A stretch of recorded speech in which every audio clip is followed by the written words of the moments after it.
sizni bobongiz, mana bizni bobomiz. Mana shu Qo'qon shariflardan Madinai Munavvaralarga safar qilgan Abdussamad bobomiz. Murattab shogirdlari 500 dan oshib ketgan ekan.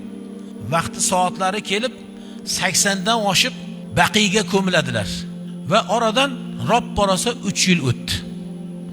3 yil o'tgandan keyin bir kuni o'sha Baqiy qabristoni mutasaddilaridan bizga telefon kelyapti. "Ey, falonchimisiz?" "Ha, falonchimiz. Unda sizni mana bu idoramizga taklif qilamiz, keling." Idoraga borsak, "Labay, sizni bobongiz 3 yil oldin, ismlari Abdusamad qori, ha, shunday. U kishi vafot qilgandilar, ha, xuddi shunday. Sijillat deyiladi, o'sha arxiv qilib tikib qo'ylar ekan. Qabriston, o'sha Baqiyga kirdik. Aynan Abdusamad hoji dadamizning qabrlari ochilib qo'yilgan ekan. Ko'rsatdilar. Ko'ring. Shu kishi sizni bobongizmi? Bobosini mana sizni biz ko'rib turgandek ko'ribdi. 3 yil oldin dafn qilingan. Bobom deydilar, hozir ko'milganda yotibdilar deydilar. Biz o'zimiz hayratda qotib qoldik. Ko'rdingizmi debdilar. Ha. Bobongizni mana shu qabrda sog'lom yotganliklarini ko'ring. Dedilar, biz endi bu kishini qabrini ochib endi boshqatdan yangi jasad ko'mmaymiz. Baqiyda shunday ekanda. Har bilib qoling yoshlar, har 3 yilda Baqiyning qonuni bir qabrni ochilar ekan. Yerga yem bo'lgandan keyin o'rniga boshqa jasad qo'yilar ekan. Aytayaptilar, ko'rdingizmi bobongizni? Ha, endi bu kishini yoniga boshqa odam qo'yilmaydi. Siz shunga guvoh bo'ling. Bobongiz solih inson bo'lgan ekanlar, deyaptilar avvaliga. Ko'mayaptilar, ketyaptilar. Bular endi ha, bobomiz shunaqangi bir solih inson edilar-da. Hofizi kalomulloh edilar-da. Qori edilar-da. Asllari qayerdan ekan?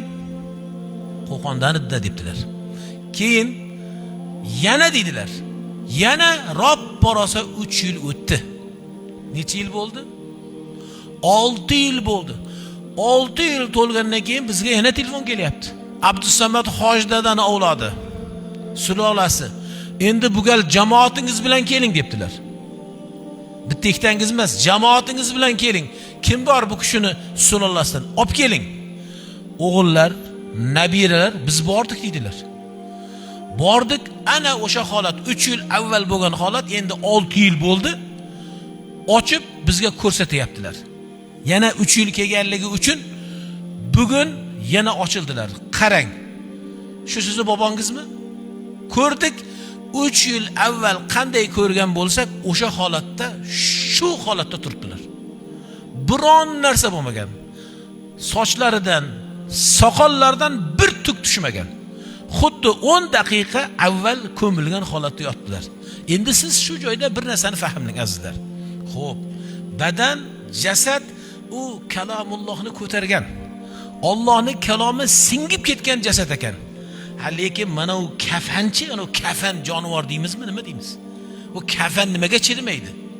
Qarang, kafanlar ham qorni badanda tursa chirimas ekan. Kafan qorni badanda turganligi uchun u kafan mato u. U bu yoqda yasalgan, to'qilgan, zavoddan chiqqan. Lekin shu kafanlar ham oppoq deydilar. Shu holatni ko'rdik-ku, yig'ida bo'ldik, havasda bo'ldik, hayratda qoldik. Endi debdilar, bir mana unaqa varaq chiqaribdi. Arablar istimora deydi uni. Anketa olib to'ldirilar ekan.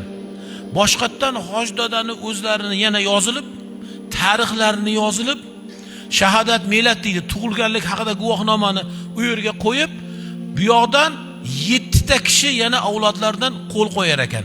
Nima deb? Bo'ldi. Bu qabr endi qiyomatgacha ochilmasin deylar ekan.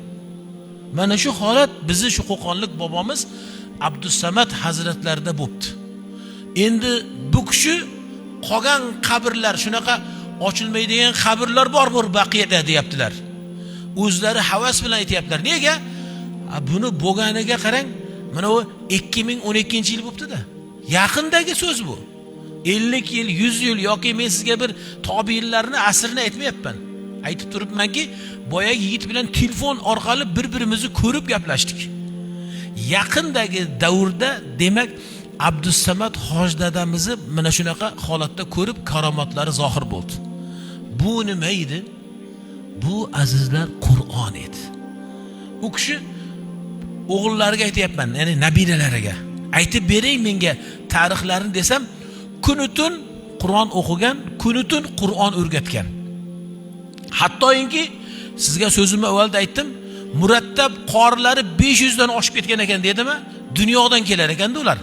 Madinaga kelgan u kishining darsiga ishqi oshiq bo'lib, ziyoda bo'lib o'rganar ekan.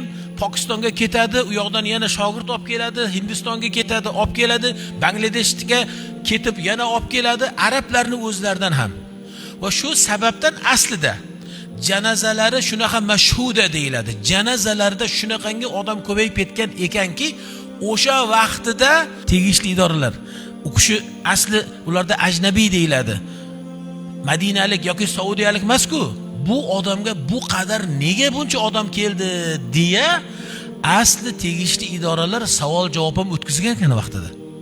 Janozalarning ko'pligidan. Va ular ham bildilar, u zot shunaqa haqiqiy ahlulloh bo'lganligini bildilar va ko'rdilar, xuddi Imom Malikning qabrlari kabi. Imom Nafi'larning qabrlari. U yerlarda ne sahobalar bor. Balkim 10 ming sahoba o'sha joyga ko'milgan va ziyoda. Hazrati Usmon ibn Affon borlar. Hazrati Oysha radhiyallohu anha ana o'sha joylarda. Payg'ambar alayhissalatu vassalamning o'g'illari Ibrohim alayhissalom aynan o'sha yerda. Endi qarang, yana subhanalloh Baqiyada ko'milganda nima bo'ladi? Navbat bilan mana kirasiz, ziyoratga kirasiz, o'ng tarafdan yurasiz. Aynalib yana sahobalarni asl qabrlari bo'lgan joyga yaqin bir joyda ko'milgan. Bu ham Alloh subhanahu va taoloning nimasidir? Taqdirotidir. O'zini ahlini ulug'lashligini, yaxshi ko'rishligini siz-u bizga ibrat qilib qo'ygan bir o'rnidir. Ahlullohlar shunday bo'lar ekan.